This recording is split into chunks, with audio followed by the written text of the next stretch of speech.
एक ऐसा सन्यासी जो अपने वैराग्य, ज्ञान, विवेक, ध्यान, साधना की सुगंध से प्राणी मात्र को आत्मानंद की अनुभूति करा रहा है। एक ऐसा प्रवचनकार जिसके प्रवचन श्रवण के लिए हर जाति, संप्रदाय, समाज, क्षेत्र के लोग आतुर रहते हैं। एक ऐसा आत्मार्थी संत जो श्रमण संस्कृति की लौ को भौतिकता की चकाचौंध में भी निरंतर प्रज्वलित रखने हेतु संकल्पित है। एक ऐसा आध्यात्म योगी जो अपनी ध्यान साधना के द्वारा पूरे विश्व को सुख, शांति, समृद्धि का मार्ग दिखा रहा है। एक ऐसा महासाधक जो भारतीय ऋषि परंपरा को पुष्ट रखते हुए साधनारत है। एक ऐसा समाज सुधारक जो अपनी परंपराओं के निर्वहन के साथ सामाजिक विसंगतियों, कुरीतियों, आडंबरों पर वैज्ञानिक तरीके से प्रहार कर रहा है। ऐसे महान व्यक्तित्व का नाम है आचार्य सम्राट पूज्य श्री शिव मुनि जी महाराज साहेब। शिव मैं देखूं साईं, मैं तो शिव मैं देखूं साईं। कृष्ण के पास सुदर्शन चक्र भी है। सुदर्शन चक्र का अर्थ है कि जब भी कोई अन्याय करता है तो सुदर्शन चक्र चला करके उसको जीवन से अलग कर दिया जाता है। कृष्ण के पास सुदर्शन का चक्र भी है, मृत्यु का साधन भी है, परंतु कृष्ण फिर भी मुस्कुराते हैं, फूल हैं। सुदर्शन चक्र को लेकर के कृष्ण फूल की तरह सुगंधित होते हैं। और हिटलर जैसे आदमी के पास फूल भी आ जाए तो शूल बन जाता है। कृष्ण का महत्व यही है कि जो तुम लेना चाहो ले लो। गीता के 18 अध्यायों में ज्ञान का मार्ग भी है, योग का मार्ग भी है, भक्ति का मार्ग भी है, समर्पण का मार्ग भी है, प्रेम का मार्ग भी है। जो चाहो, जिस तरह से आप लेना चाहो ले सकते हो। और कृष्ण ने जो भी विरोधी है उनको भी अपने गले से लगाया, विरोध नहीं किया। दुर्योधन, शिशुपाल ने कृष्ण को कितने नीचा दिखाने की कोशिश की। आखिर शिशुपाल जब 100 गलतियां करने के बाद भी कृष्ण क्षमा कर देते हैं, आखिर वह कृष्ण के हाथों में उसका वध हो जाता है। तो कृष्ण स्वधर्मनिष्ठ के अत्यंतिक प्रतीक है। वह अपने स्वधर्म में रह करके जो कुछ करना है उसके अनुसार करते हैं। कृष्ण का जीवन हंसते हुए जीवन धर्म के प्रतीक हैं। कृष्ण के जीवन में यही लौकिक जीवन के साथ साथ समग्र जीवन को उन्होंने स्वीकार किया है। कृष्ण जीवन में महोत्सव के प्रतीक है कि कृष्ण ने जीवन को महोत्सव समझा। कुछ भी करो, हंसते हंसते, मुस्कुराते मुस्कुराते। युद्ध भी करना है तो हंसते हंसते, भक्ति भी करना है तो गाते गाते, ध्यान भी करता है तो आनंद से करो। यहां कोई मुरझाया हुआ चेहरा नहीं, मरे मरे, सोए सोए, क्या करें, कैसे करें, कुछ नहीं। जो है सब ठीक। जीवन में महोत्सव के प्रतीक है कृष्ण। मानवीय पहलू युक्त भगवत्ता के प्रतीक है कृष्ण। स्वस्थ राजनीति के प्रतीक है कृष्ण। सुंदर राजनीति कृष्ण ने दी। जब चारों ओर अंधकार, युद्ध बढ़ रहा था तो कृष्ण ने फिर स्वस्थ राजनीति का प्रतीक दिया। अनंत सागर रूप चैतन्य के प्रतीक है कृष्ण। अनुभव पूर्ण जीवन के प्रतीक है कृष्ण। और देखिए, कृष्ण के जीवन में धर्म, मित्रता, प्रेम, करुणा, ध्यान, साधना सब संभावित है। कृष्ण और सुदामा साथ साथ पढ़ते हैं। कहाँ सुदामा, कहाँ त्रिखंड के मालक वसुदेव कृष्ण। पर सुदामा जब घर में आते हैं तो कृष्ण किस प्यार से उसको बुलाते हैं। कहते हैं सुदामा के उस फटे हुए कपड़ों को, फटी हुई जूती और जो बाल थे बिखरे हुए देख करके लगता था ये पागल सा व्यक्ति कौन है। सुदामा नहीं आना चाहता था, पर उसकी पत्नी ने भेजा, जाओ तुम्हारे मित्र हैं, हम भूखे हैं, कुछ खाने को नहीं। तुम्हारा मित्र है, वो राजा है, वो कुछ मांगो। सुदामा को जाना पड़ा। जब जाने लगा द्वापार ने रोक दिया, रुक जाओ। कहते मैं कृष्ण से मिलना चाहता हूं। कौन कृष्ण? कहां कृष्ण और कहां तुम? चल। द्वारपाल उसको धक्का दे के बाहर निकालता है। कृष्ण महलों में देख रहे हैं कोई व्यक्ति को, देखा ये तो सुदामा है, मेरा मित्र। कृष्ण ने याद रखा। आजकल के युवक यदि ऊंचे पद पर चले जाएं, माता पिता को पूछते नहीं, और कई बार तो कह देते हैं ये पिता नहीं, ये मेरा घर का नौकर है। ऐसे किस्से भी सुनने में आते हैं। उस पिता को बड़ी ठेस लगती कि जब बेटा ऐसी बात करता है तो कृष्ण ने कहा सुदामा, बाहर आ गए। मित्र गले से लगाया, गले से लगाया। जब उसकी देखा कि तुम फटे हुए कपड़े, पांव पे मिट्टी लगी हुई, बाल बिखरे हुए, क्या हालत बना रखी। तो उस समय रिवाज था, अतिथि घर में आता तो क्या करते थे? पांव धोते थे। कोई अतिथि घर में आता तो पांव धोने का रिवाज था भारत की संस्कृति का। उसके पहले पांव धोए जाते थे। आजकल तो पांव कहाँ जाते हैं? जूते के साथ सीधा रसोई के अंदर। पांव खोलने का मतलब ही नहीं। रसोई को पवित्र रखो, शुद्ध रखो। रसोई में जूता नहीं आना चाहिए, अशुद्ध होती है। तो मेहमान आते थे, उनके जूते बाहर निकाल करके उसको पांव धोते थे। तो कृष्ण ने प्रात मंगाई, पानी मंगवाया, और रुक्मिणी उनकी रानियां पास में खड़ी हैं। कृष्ण ने कहते हैं, और जब उसकी हालत देखी तो आंखों में आंसू आ गए। इतने आंसू बरसे कि लोटा भर पानी तो पड़ा रहा। कृष्ण ने अपनी आंखों के आंसुओं से उसके पांव धो डाले। ऐसा प्रेम। और फिर क्या कहते हैं मजाक में, क्यों भाई तू खाली हाथ आ गया?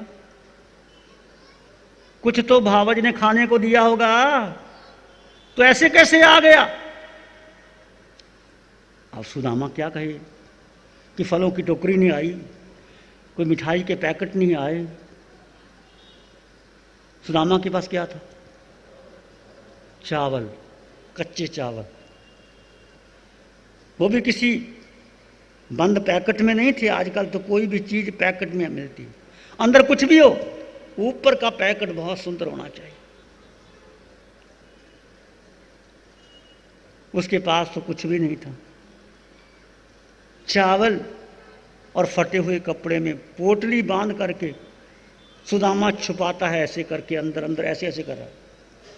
कृष्ण तो कृष्ण थे, समझ गए कुछ छुपा रहा है, देना नहीं चाहता। कृष्ण ने बाजू को ऐसे किया और मुट्ठी से छीना और चावल खाने लगे। वाह, तुम छिपाते क्यों है? कृष्ण वहीं पोटली खोल करके चावल खाने लगे। कितना प्यार, कितनी मधुरता आपको दिखाई देती है। कहाँ कृष्ण, कहाँ सुदामा की मित्रता। आज यदि आपका कोई मित्र है, कोई मित्र आर्थिक स्थिति से कमज़ोर है, उसके पास अभाव है, उसको आप ऊपर उठाते हो तो उसका बदला चुकाया नहीं जा सकता। जैसे गुरु का बदला, माता पिता का बदला, किसी ने आपको ऊंचा उठा दिया, आपके पास सामर्थ्य नहीं थे, उसका बदला चुकाया नहीं जा सकता। और कृष्ण ने कुछ कहा भी नहीं, सुदामा ने मांगा नहीं।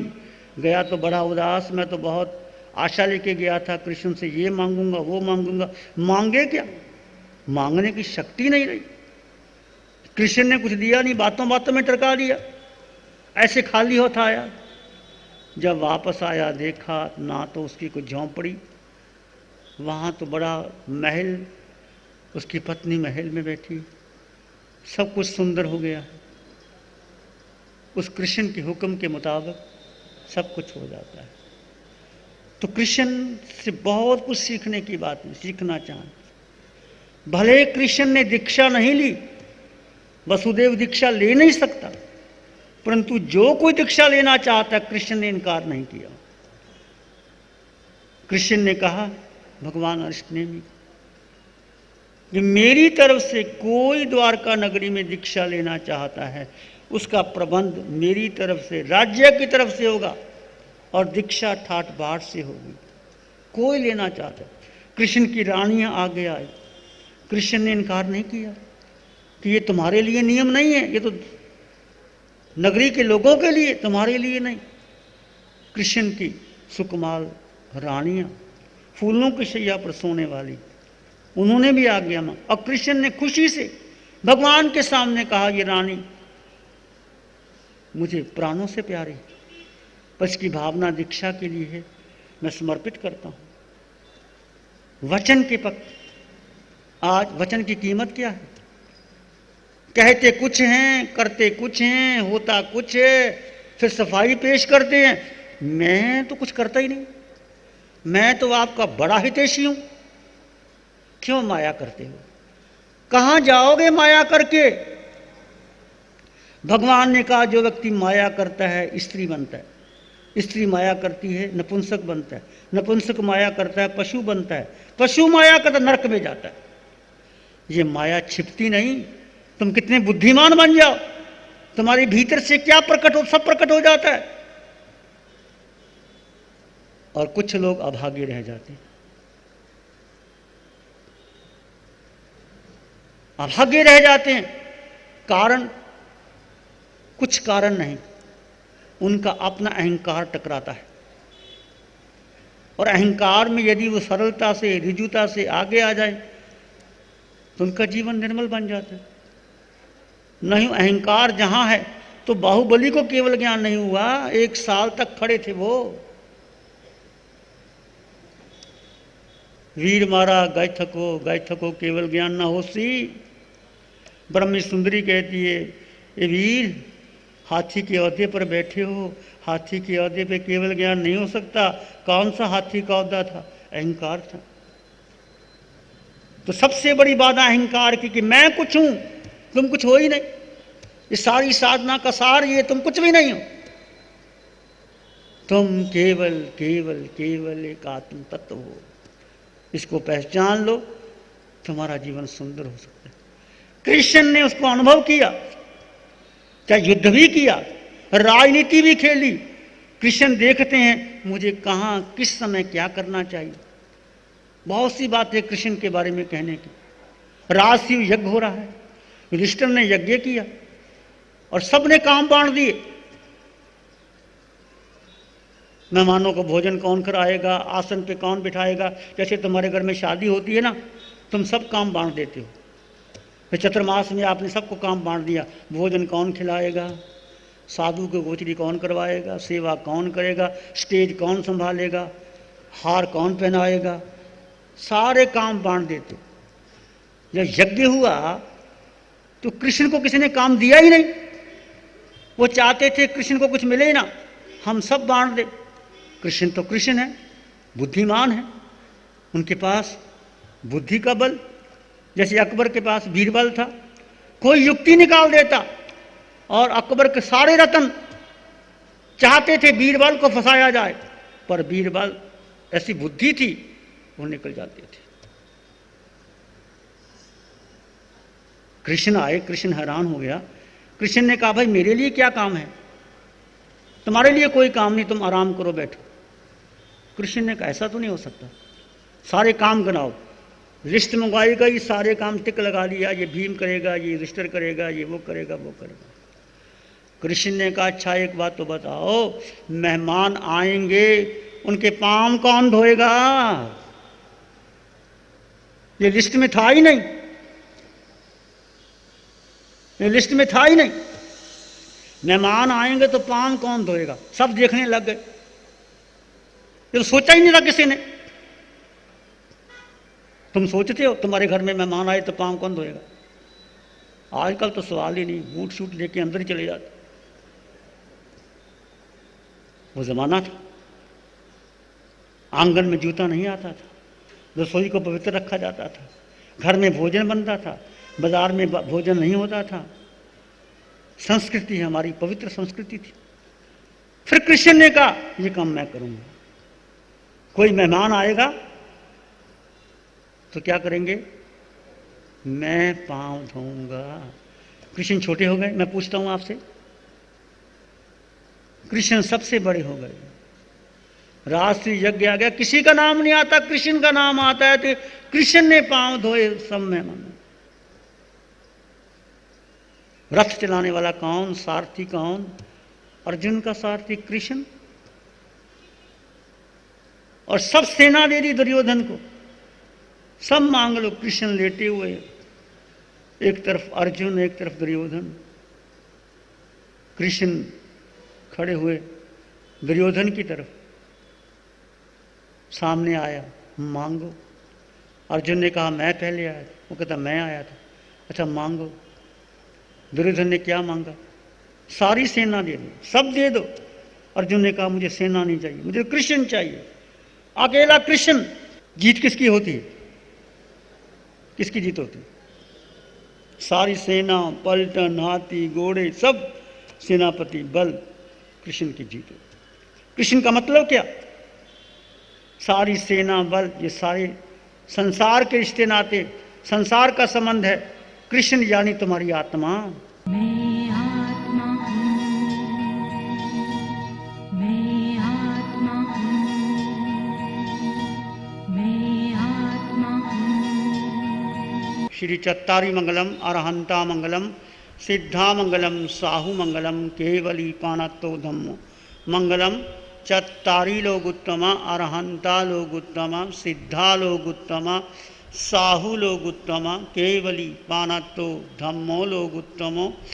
चत्तारी शरणां भवजामि, अरहन्ते शरणां भवजामि, सिद्धे शरणां भवजामि, साहु शरणां भवजामि, केवली पाणत्तं धम्मं शरणं। चारे शरण दुख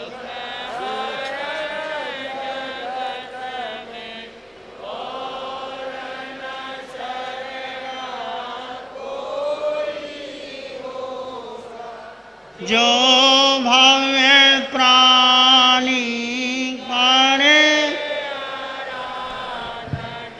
उसका अजर अमर पद हो, उसका सदा ही मंगल हो। जैसे बारिश की रिमझिम बरसने लगी, ऐसे गुरुवर की वाणी भी झरने लगी।